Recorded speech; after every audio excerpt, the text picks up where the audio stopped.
Nous estimons que la dette s'analyse d'abord de par ses origines. Les origines de la dette remontent aux origines du colonialisme. Ceux qui nous ont prêté de l'argent, ce sont ceux-là qui nous ont colonisés. Ce sont les mêmes qui géraient nos États et nos économies. Ce sont les colonisateurs qui endettaient l'Afrique auprès des bailleurs de fonds, leurs frères et cousins. Nous étions étrangers à cette dette. Nous ne pouvons donc pas la payer. La dette, c'est encore le néocolonialisme où les colonisateurs se sont transformés en assistants techniques. En fait, nous devrions dire qu'ils se sont transformés en assassins techniques. Et ce sont eux qui nous ont proposé des sources de financement, des bailleurs de fonds internes que l'on emploie chaque jour, comme s'il y avait des hommes dont le bâillement suffisait à créer le développement chez les autres. Ces bailleurs de fonds nous ont été conseillés, recommandés. On nous a présenté des montages financiers alléchants, des dossiers. Nous nous sommes endettés pour 50 ans, 60 ans, même plus. C'est-à-dire que l'on nous a amenés à compromettre nos peuples pendant 50 ans et plus. Mais la dette, c'est sa forme actuelle. Contrôlée, dominée par l'impérialisme. Une reconquête savamment organisée pour que l'Afrique, sa croissance, son développement obéissent à des paliers, à des normes qui nous sont totalement étrangères, faisant en sorte que chacun de nous devienne l'esclave financier, c'est-à-dire l'esclave tout court, de ceux qui ont eu l'opportunité, la ruse, la fourberie de placer les fonds chez nous avec l'obligation de rembourser. On nous dit de rembourser la dette.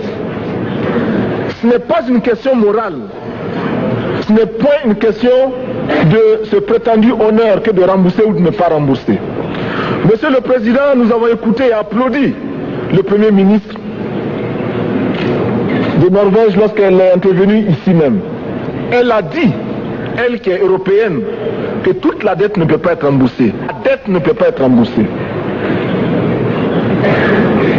La dette ne peut pas être remboursée parce que, d'abord, si nous ne payons pas, nos bailleurs de fonds ne mourront pas. Soyons-en sûrs. Par contre, si nous payons, c'est nous qui allons mourir. Soyons-en sûrs également. Ceux qui nous ont amenés, ceux qui nous ont conduits à l'endettement, ont joué comme dans un casino. Quand ils gagnaient, il y avait plein de débats. Maintenant qu'ils ont perdu au jeu, ils nous exigent le remboursement. Et l'on parle de crise. Non, Monsieur le Président, ils ont joué, ils ont perdu, c'est la règle du jeu. La vie continue.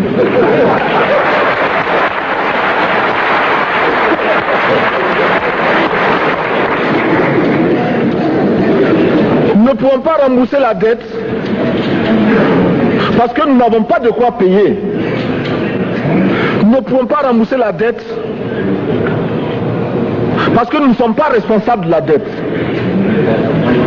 Nous ne pouvons pas payer la dette parce qu'au contraire les autres nous doivent ce que les plus grandes richesses ne pourront jamais payer, c'est-à-dire la dette de sang.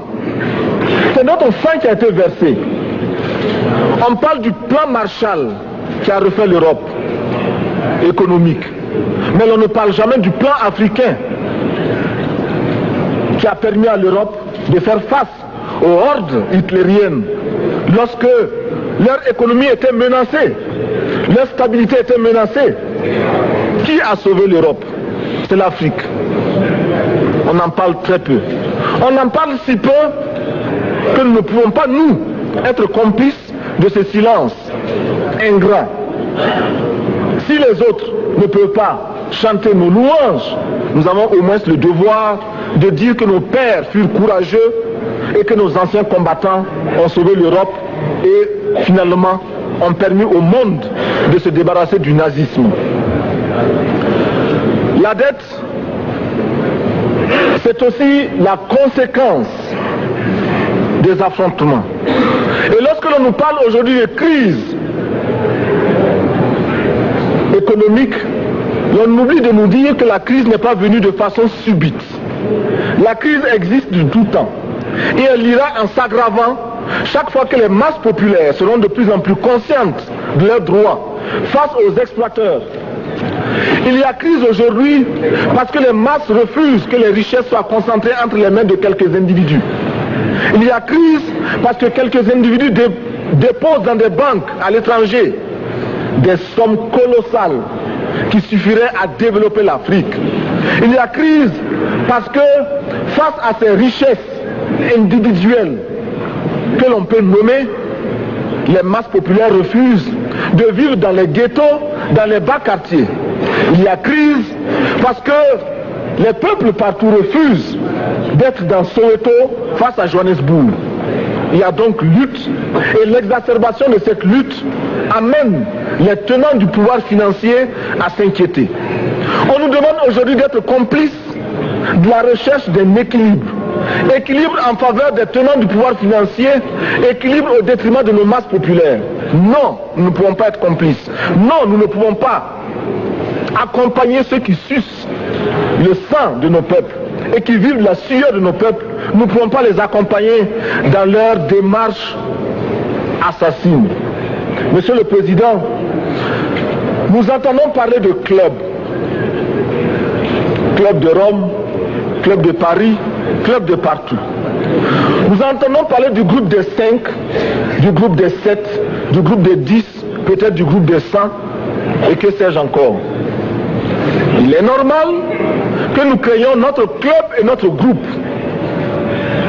Faisons en sorte que dès aujourd'hui, Addis Abeba devienne également le siège, le centre d'où partira le souffle nouveau, le club d'Addis Abeba.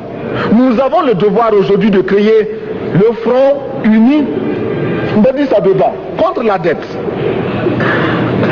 Ce n'est que de cette façon que nous pourrons dire aux autres, en refusant de payer la dette, nous ne venons pas dans une démarche belliqueuse. Au contraire, c'est dans une démarche fraternelle pour dire ce qui est. Du reste, les masses populaires en Europe ne sont pas opposées aux masses populaires en Afrique. Mais ceux qui veulent exploiter l'Afrique, ce sont les mêmes qui exploitent l'Europe. Nous avons un ennemi commun. Donc, notre club, parti d'Addis Abeba, devra également dire aux uns et aux autres que la dette ne saurait être payée.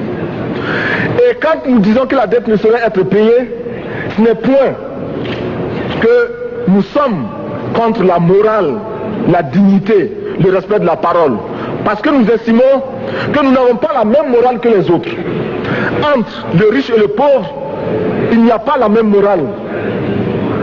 La Bible, le Coran, ne peut pas servir de la même manière celui qui exploite le peuple et celui qui est exploité.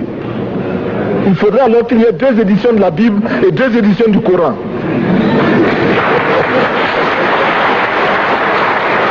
Nous ne pouvons pas accepter qu'on nous parle de dignité.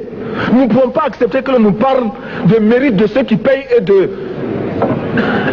perte de confiance vis-à-vis de ceux qui ne paieraient pas.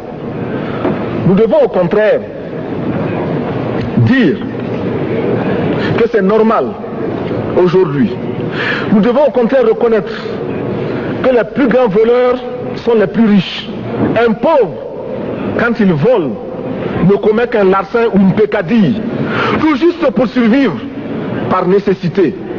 Les riches, ce sont eux qui volent le fisc, les douanes et qui exploitent le peuple. Monsieur le Président, ma proposition ne vise pas simplement à provoquer ou à faire du spectacle. Je voudrais dire ce que chacun de nous pense et souhaite. Qui ici ne souhaite pas que la dette soit purement et simplement effacée? Celui qui ne le souhaite pas, il peut sortir, prendre son avion et aller tout de suite à la Banque mondiale payer.